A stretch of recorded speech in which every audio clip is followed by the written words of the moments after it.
Well, hello there. Thanks for joining me. I am Dr. Jen, and I am so pleased you've joined me for today's show. Last week, we went through the top 5 least friendly places in Canada to own and operate rentals. Today, we're breaking down the most frustrating locations as a landlord to own and operate rentals in the United States. From restrictive rent laws to long eviction timelines and steep property taxes, some places just make it tough to turn a profit. If you're thinking of investing or you already own property in one of these areas, this episode will help you understand what you're up against and what to watch out for. Let's dive in.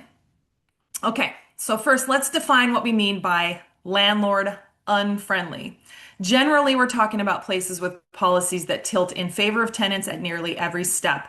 This includes rent increase, caps, strict rent control, long lead times and proper notice for rent increase notices, long eviction procedures, strong tenant protections, including landlord retaliation, definition, and timing, tight limits on late fees or rent collection, narrow windows on returning security deposits, and big penalties for missing returning security deposits properly, complex licensing or inspection requirements for either you as the landlord or the unit itself. But that's not the only items to consider when you own and operate rentals in these locations. There are other considerations like cash flow items, such as property taxes and insurance costs. Mortgage rates have also gone up. That's not in here because we're not talking about operation costs, but that is part of the calculation. Further, when you're trying to qualify tenant screening items, including public online criminal record checks, even for a fee, can be difficult in some areas. Further, pre-made forms, including pre-made leases and warning letters, are a bonus if you have them. But it's not that all these laws are bad. They often aim to protect housing affordability, but they do add risk and cost for small landlords. So the US has a huge variation in landlord laws from state to state, city to city. A few cities and states consistently rank near the bottom for landlords and real estate investor friendliness. So let's round out the top 5. Number 5, Massachusetts. Massachusetts rounds out the list of a very tough states for landlords because it combines high costs with strong tenant protections and an aggressive enforcement culture in key markets. Median rents are among the highest in the nation, and especially in Greater Boston. But that doesn't translate into easy cash flow because property values, taxes, and operating expenses are also elevated. Rental vacancy rates are extremely low, tying with neighboring Vermont for the tightest rental markets in the country, which means tenant protection politics are strong and regulations tend to favor renters. Security deposit law in Massachusetts is notoriously unforgiving. There are detailed rules for how deposits must be held, documented, and accounted for, and even small technical violations, which a small landlord could do easily, like failing to provide the rent receipt or interest payments, can expose landlords to many damages and landlord fees.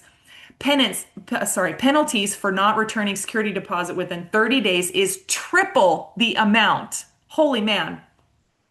Courts in Massachusetts are accustomed to seeing tenants' lawyers bring deposit-related claims as counterattacks in eviction cases. So what seems like minor paperwork mistake can become a very expensive and delaying problem. Late fee and rent increase practices are also regulated, requiring written leases and notice to tenants for many changes. Evictions in Mass can be slow and complex. Summary process courts in Massachusetts often allow for continuances and tenant defenses based on habitability, retaliation, or technical flaws in notices and filing, which can extend a straightforward non-payment case into a multi-month ordeal. This especially happened during COVID, but it is true post-COVID as well. Municipalities, especially in and around Boston, layer on inspection and licensing regimes where you must obtain and renew rental registrations, pass periodic inspections, and maintain compliance with local housing code to enforce your leases easily. There's ongoing political pressure around just cause and rent stabilization proposals, which, even not law yet, has created uncertainty for long-term owners. From a broader operational standpoint, Massachusetts requires landlords to be highly organized and conservative in their assumptions. You must track notice periods, deposit documentation, lead paint and safety compliance, and court deadlines carefully to avoid penalties. That lead paint is federal, that's not just Massachusetts. When you combine high taxes and insurance, tight vacancy, strong tenant bar representation, and strict deposit and habitability rules, it's clear why many national rankings place Massachusetts among the least landlord-friendly states in the US. All right, let's move on to number four. Number four, Washington State, including the city of Seattle. I did do a location specific episode on this one. Episode 125 is on Washington State. And we found all kinds of fun things for Washington State. Key financial caps and payment options. Late fees are capped at $75 a month. Move-in fees can be heavily restricted or spread out in installments if the tenant requests for a move-in fee. Rising costs in the market, including insurance and property taxes, are both on the rise. King County, which is Seattle, has property tax increase year over year, and these rising costs press landlords to adjust rents, but regulatory limits can constrain responsiveness. State and local tenant protections, particularly in the Seattle area, can be landlord unfriendly due to recent protection laws. Specifically, the city of Seattle has added a stricter protection including a minimum 180-day notice for rent increases and eviction moratoriums during the school year for families.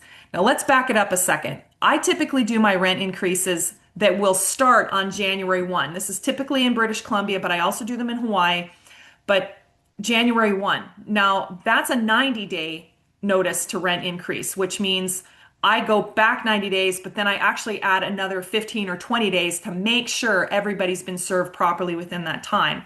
So using my date of January 1, 180 days, rough and dirty, it's 6 months. Now, it's not exactly 6 months. You want to make sure you count those days, but that puts you at July 1. July 1 is the drop dead date that you have to absolutely be sure that you have served your tenants on or before July 1st or 180 days before January 1st, letting them know that you're going to have a rent increase for January 1st. So I would start early to mid-June and then either certified mail or post it or both or email. I mean, there's all kinds of ways you can do a rent increase alert to them. In fact, do it all and then document that you've done it. But that's the city of Seattle, and that was not very popular for many landlords. Eviction moratoriums during the school year for families. I understand why. I don't know a whole lot about this one for sure on eviction moratoriums because if it's not paying, or if you've got, I wonder if this is due to no fault evictions like renovations or owners moving in, things like that. If it's the fault of the tenant, like non-payment or mischief, then I think that's a little bit different. But this one I have to delve a little bit more into because I think that one's relatively new. But definitely this is a little bit different here. Okay, keeping going on Washington State. Washington state law and local ordinances extend notice periods for rent increases. Longer minimum notice is required when increases exceed certain thresholds, meaning you have to tell people further in advance if you exceed thresholds. The result is a reduced agility in responding to rising taxes and insurance costs and rent control measures and economic eviction.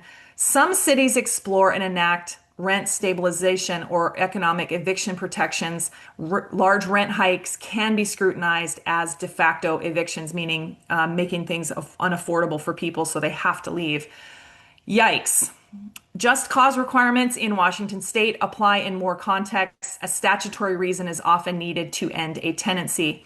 Tenants have procedural protections, including court-appointed counsel in some jurisdictions. Court can stay or postpone cases of tenant claim hardship or raise habitability issues. Non-payment cases may drag on due to these protections, which can result in many, many more months of non-payment of rent.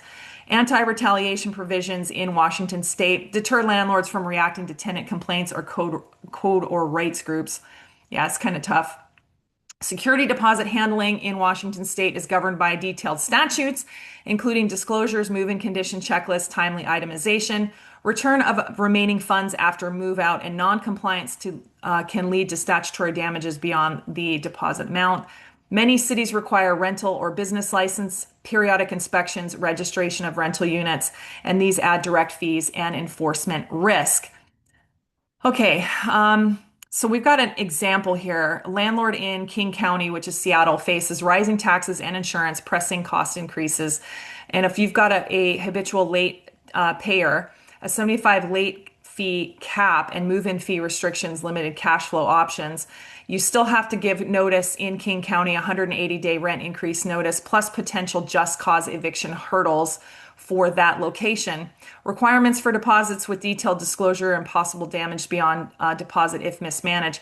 As a result, careful budgeting, proactive compliance, and strong tenant screening become essential to maintain margins. So if you want to know more about Washington State, jump over to episode 125 where I do a deep dive on that.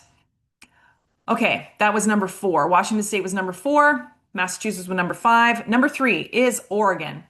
Oregon landlord-friendly rules with a focus on termination after year one, security deposits, and rent control eviction frameworks. Bottom line, Oregon's regime is landlord-unfriendly in several core areas. No-cause terminations are restricted after year one. Rent increases are capped and regulated. Deposits are tightly controlled. And localities, notably Portland, add extra layers of rules. Expect higher compliance costs and tighter risk management. Now, the whole thing in Oregon is after that first year, the rules change. Post year rule, after the first year of a tenancy, landlords generally cannot terminate a month-to-month lease without just cause, meaning they can't move in, they can't put someone in, or they can't, they can't renovate the unit, that kind of thing. What counts as just cause in examples including non-payment of rent, substantial lease violations, or owner move-in. Other valid causes may exist under state or local law and the lease terms. Risk emphasis. Even with just cause, notices and timings must be precise. Defects in timing or wording can invalidate the notice, prolonging the eviction process. Local amplification, including in Portland and some other jurisdictions, add relocation assistant requirements, longer notice periods, and additional procedural steps, and this increases the risk and cost of ending tenancies. If you rely on flexibility to end tenancies, Oregon's framework will constrain you post-year and add administrative hurdles, especially in cities with extra rules. Security deposits. Handling of security deposits. Oregon imposes detailed rules on how deposits are collected, held, and returned. Security deposits must be returned within 31 days after the tenancy ends. And yes, details matter. Count your days. Penalties if you don't do this right. If you miss the 31-day deadline, you can face statutory damages up to twice the amount of the deposit. Non-compliance consequences. In addition to double damages, there can be other compliance costs and potential legal exposure in Oregon. Tenants can potentially deduct or offset rent for certain habitability issues if the landlord fails to address problems promptly, which can turn into disputes over whether deductions are warranted. And that is anywhere, not just Oregon. Treat deposits as tightly regulated asset with a tight clock for compliance. Build in reserve funds for potential penalties and ensure clear documented move-out procedures. Remember, security deposits are not your money. That's the tenant's money that you're holding. All right, let's keep going on Oregon stuff. Statewide stance. Oregon has been a pioneer in statewide rent control, placing it among the least landlord-friendly states in terms of price increases. Annual rent increases for many properties are capped by a formula tied to inflation plus a fixed add-on with overall ceiling. This limits your ability to reprice units in fast markets. Further, landlords must give relatively long notice before rent increases, adding predictability for tenants and reducing turnover-driven price adjustments. Recent reforms trimmed some generous allowances for larger increases upon turnover, further constraining price adjustments at lease renewal or turnover. Eviction rules are tenant protective as well, especially after the first year. We just mentioned that. No cause evictions are heavily restricted. Just cause reasons are generally required to terminate the tenancies. Courts in Oregon scrutinize notices for timing or wording. Defects can reset timelines, delay evictions by months or even longer. Local variation. Portland and other cities extend protection with relocation assistance, meaning the landlord has to pay to relocate the tenant that they're displacing. This also can include longer notices with extra steps, elevating risk and costs for landlord. In Oregon, pricing power is limited. Eviction process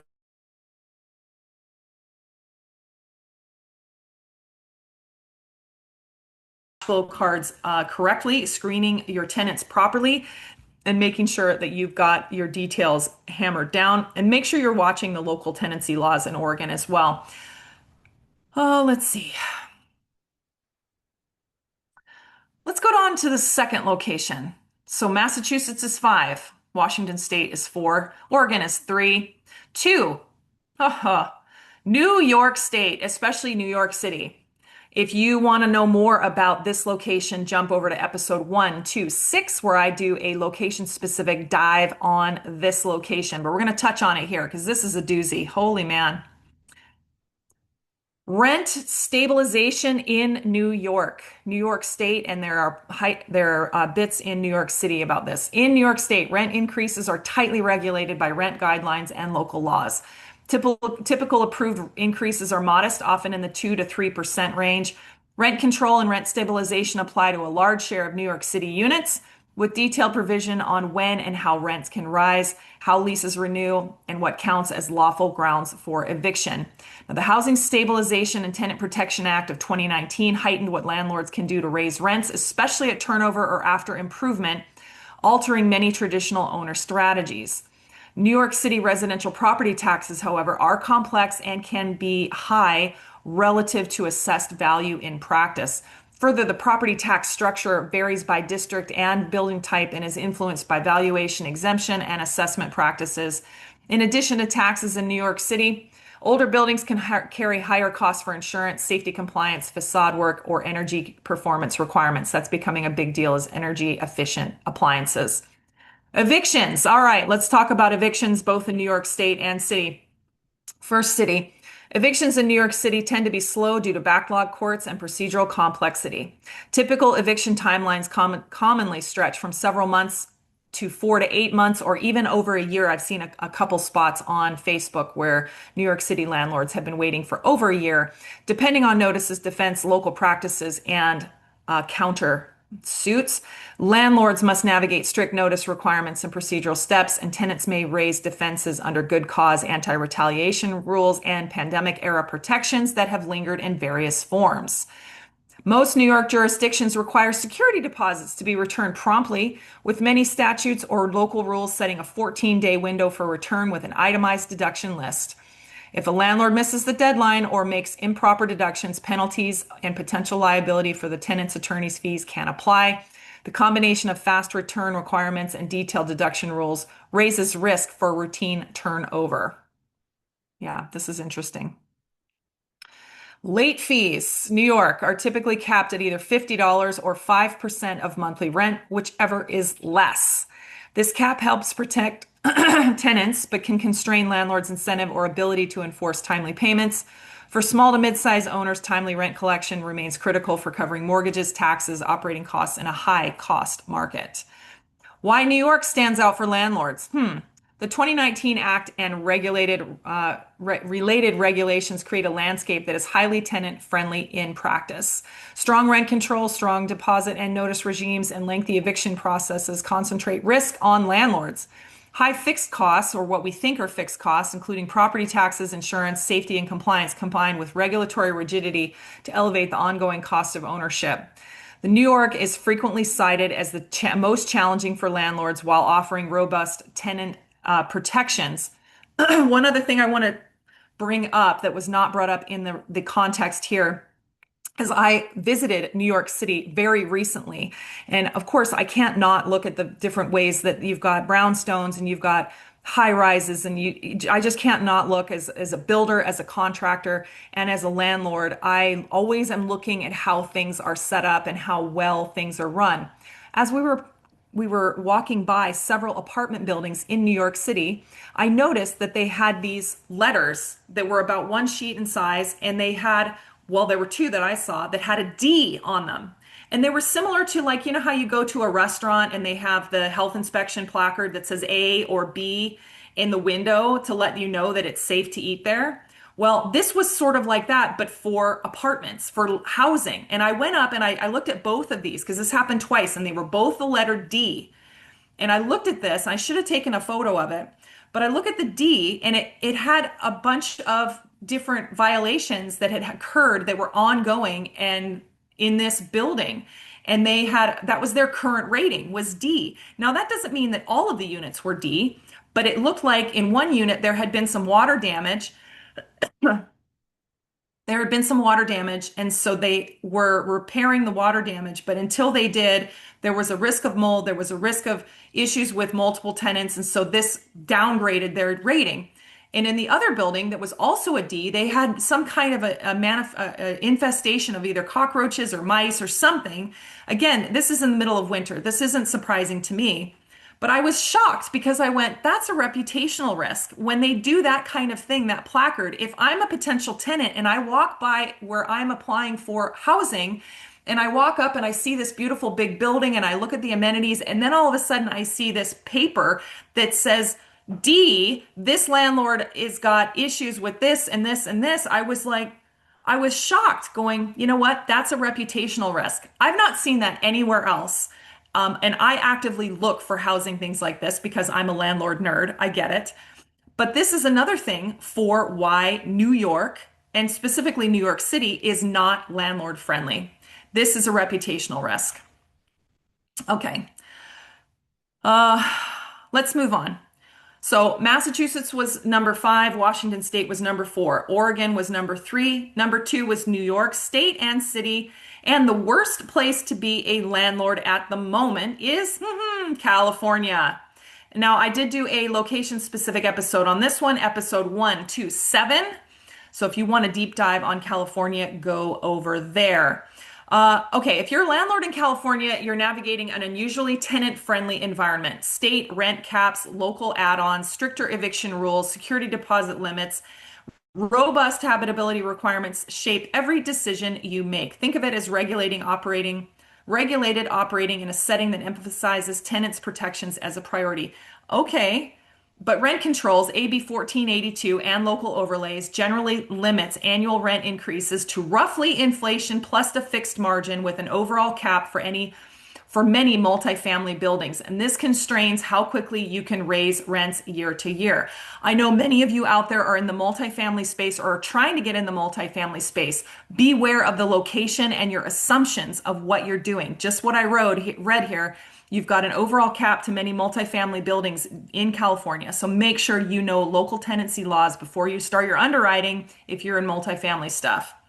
Okay, back to California. Many cities have their own rent control ordinances that layer on top of the state law. That's fun. In places like Los Angeles, San Francisco, Oakland, and similar markets, local rules can tighten or alter the timing, amounts, and eligibility for increases. Rising operating costs, including taxes, insurance, maintenance, and compliance, may outpace rent increases because you can't adjust rents freely each year. California requires just cause protections on many properties, meaning evictions must be tied to defined reasons like non-payment, lease violation, or owner move-in. And in many cases, many require relocation assistance for certain no-fault terminations, meaning landlords have to help tenants move. The eviction process is procedure driven. You must use specific notice forms and follow steps carefully. Even with a valid basis, disputes can trigger lengthy court time. So stand by for that. Eviction completion, especially in tenant weighted markets like San Francisco, and expect it to be even longer than 6 months in some cases. Self-help evictions like changing locks or shutting off utilities are illegal, as they are in most places, and retaliation protections are against tenants' complaints are strong. Deposits. Security deposits are capped in many cases, often at 1 month's rent or standard multiple thereof. And after move out, you must return the security deposit or provide an itemized accounting with a strict deadline, commonly 21 days, but it depends on your location. If you miss it, penalties can be imposed, including potential damages beyond the deposit. Keep meticulous move-in, move-out records. Make sure you're taking pictures, but not just pictures. You've got to do the written inspection checklist first. Pictures support the checklist. Okay. Local ordinances and state law in California typically require a grace period, commonly 3 to 5 days, before a late fee can be charged. Late fee amounts are often capped by local rules, so you'll want to align your lease language with applicable grace period and fee limits to avoid disputes. Property taxes stay moderate thanks to Proposition 13, which limits annual increases in assessed value. However, actual tax bills can be substantial in high value markets. Remember, tax assessment and tax rates are not necessarily the same thing. They both can go up, or one can be limited and the other one can go up, and your tax bill is a result of the assessment plus the rate. or times the rate, right? So you got to be careful on which is being held, especially in California. California wants to have high habitable standards. Some buildings with elevated exterior elements, including, for example, certain balconies or similar features, may face periodic professional inspections, which makes sense. Inspections can uncover needed repairs and create cost obligations even beyond routine maintenance. So be on the lookout for that, especially if you're in a licensing situation in one of the big cities. Further, fair housing rules restrict the use of credit history or certain income sources in screening, particularly in subsidized contexts. So be careful if you're in Section 8 housing or in assistance housing of some kind, make sure you know the rules of what you're doing, especially in tenant screening. California's landlord environment blends strong tenant protections with significant operational constraints. As I mentioned, AB 1482 sets the baseline. Local rent controls can tighten it further. Eviction timelines can be lengthy, and security deposits, fees, and compliance rules require careful administration. While profitability in California is possible, it depends on disciplined budgeting, legal compliance, and proactive property management. And that's the key, is that your team, if they are not well versed in California and they are there and they just understand it, this is going to be a tough place to invest in. So let me give you an example. 20-unit building in a high-cost coastal city somewhere in California. Annual rent increases capped by AB 1482 plus local rules, limiting increases on roughly inflation plus a small margin, which usually keeps rent increases somewhere between 5 and 8% per year. Expenses will rise, very likely. Fire insurance premiums tend to rise between 10 to 20% per year. Property taxes increase with market changes, but are moderated by Prop 13. Eviction risk. If a tenant falls behind, you must follow documented just cause procedures with the typical timeline spanning several months, and if contested, plus potential relocation assistance depending on how it's going, depending on your method for eviction. Now, returning security deposits must be itemized within 21 days after lease termination, or penalties can accrue. Cash flow is more predictable on rent caps, but more complex in cost management and compliance in California, requiring careful budgeting and legally compliant processes. Okay, so there you have it. There's your top 5 least landlord-friendly locations, but I have 2 honorable mentions as bad landlord-friendly states, and one of them is a little bit interesting personally to me. The first one is Hawaii. Now, I did do a deep dive on this one, location-specific episode 123, so if you want to know more about that one, jump over there. Hawaii often surprises investors by appearing near the top of the least landlord-friendly list, but its combination of strict timelines and strong tenant remedies makes it a challenging landlord environment. Landlords must keep properties in excellent condition and respond quickly to repair issues. That's typical in most places, not just Hawaii. If you don't address certain problems within a relatively short window, often around 15 days or less, tenants can sometimes make repair themselves and deduct costs from rent. Again, not just specific to Hawaii. That shifts part of the decision over timing and costs of repairs away from the landlord and increases the risk of disputes over what was necessary. Security deposits are highly regulated. Hawaii generally caps deposits at 1 month's rent, not counting specific pet-related amounts, and you must return the deposit and provide an itemized statement of it pretty quick. Missing that deadline or failing to document deductions from the security deposit appropriately can expose you to liability or loss of the right to keep any portion of the deposit, which is a significant risk if you self-manage or juggle multiple turnovers at once in Hawaii. Late fee amounts and practices are limited, which constrains your leverage in encouraging timely payment. Evictions in Hawaii can take time because you're going through the courts. It involves formal court processes, which is particularly painful when you're dealing with a high-priced property and sizable monthly carrying costs. There is also mediation that is now required in certain places, so I'll throw that in. There's a further delay. Anti-retaliation and habitability defenses are available to tenants, and as in many tenant-friendly states, any missteps in your notices or procedures can derail a case. But because so much of Hawaii's housing stock is coastal or humid, maintenance issues like mold, leaks, and corrosion are common, which provides frequent openings for tenants to raise condition-based defenses. But the tenant has to give you proper notice too, so it's not just that they can just say it and do it. From a cash flow perspective, Hawaii is a high-risk, high-expense market. Property prices and insurance costs are among the highest in the country, and the tourism-driven economy can produce volatility and demand across islands and neighborhoods. And when you overlay strict limits on deposits, short deadlines for returns, strong tenant remedies, and relatively slow evictions, the margin for error become very small for long-term rental owners, like I am in Hawaii. I will also tell you one other quick thing that is not very well known. If you jump into the Hawaii Landlord Tenant Code, it says that you must have a local manager on the same island. I'll say that again. You must have a local manager on the same island so that if someone has a problem, like I'm not on Maui right now. So if someone has a problem in one of my units on Maui, do I have someone local who can address it? The answer is yes. They don't have to call me, they call my local person on Maui. This is interesting because you have a lot of off island owners that are trying to self-manage from another time zone, and the state of Hawaii doesn't want you to do that. So again, that is a very interesting wrinkle in why it's not landlord friendly. Another honorable mention, the state of New Jersey. Goodness. Now I did do a deep dive on this one. Hooey! Episode 199 is a location-specific podcast on New Jersey. So if you want to know more about New Jersey and the frustrations there, in fact, that could have easily been in the top 5 as New Jersey. I'm surprised it wasn't, but it wasn't. New Jersey is widely recognized as one of the toughest states for landlords, largely because of high taxes, extensive rent control, and strict regulation of deposits and notices. The state has the highest average property tax burden in the country, with typical homeowners paying around $9,000 per year, which hits landlords' operating margins directly. Many municipalities have their own rent control ordinances, and roughly 100 cities and towns cap of allowable rent increases, sometimes tying them to low inflation indices or imposing additional conditions on when you can raise rents at all. Jump over to that location-specific episode for more details. New Jersey also regulates security deposits closely. You generally can't collect more than 1.5 months rent as deposit, and you must return it within 30 days of move out in certain circumstances with shorter deadlines if tenants leave because of emergencies or like fires or domestic violence. Failure to comply with returning the security deposit can expose you to double damages and attorney's fees, making the deposit handling a high-risk, low-reward part of the business. Late fee and rent increase notices are also subject to rules, and many local codes add inspection and licensing requirements before you can even lease your New Jersey rental.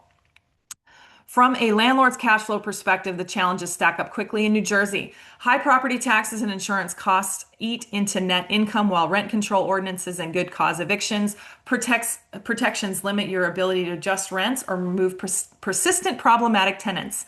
At the same time, narrow windows for deposit returns, detailed habitability rules, and frequent inspections require strong administrative systems just to stay compliant. As a result, New Jersey is often flagged as a market where you must either operate at scale with professional management and legal support or accept relatively thin and volatile returns. So there you go. There's your top 5 with 2 honorable mentions. What unites all these markets? How about a strong emphasis on tenant protection and housing affordability goals? But all 7 of these locations also can squeeze your cash flow. While these rules can protect renters, they can also discourage investment and shrink supply, which ultimately pushes rents even higher. Smart landlords like you and me adjust strategies, screening carefully, keeping good tenant relationships, maintaining properties well, keeping a good written log of what's going on, and understanding local laws before investing. So which markets are the toughest? Is it California? Maybe New York. How about Massachusetts? They're challenging, but not impossible. Successful landlords in these regions stay informed, stay compliant, and stay patient. So here's your call to action. Wherever your rentals are, make sure you're staying current with the local latest tenancy laws. Laws can and will change, so either you need to keep educated or you need to pay someone like a property manager or even better, a local real estate attorney to help you. I'm happy to guide you through these podcasts like these and many location-specific episodes, but as the rental owner, you still have to do some of the heavy lifting. I hope you enjoyed today's show with the top 5 most frustrating places to landlord in the U.S. with a few honorable mentions. Thanks for listening. If you found this episode helpful, consider sharing with another landlord, another tenant, another investor, or leaving a comment or a review. We're recording this episode today, as I mentioned, not on Maui. I'm actually in San Antonio, Texas. Why? Because real estate takes you places. Where do you want real estate to take you? Join me next week for episode 211 for the next show of our 4-part series on the most and least landlord-friendly locations in North America. I delve into the top 5 most landlord locations in the U.S. next. I'll see you there.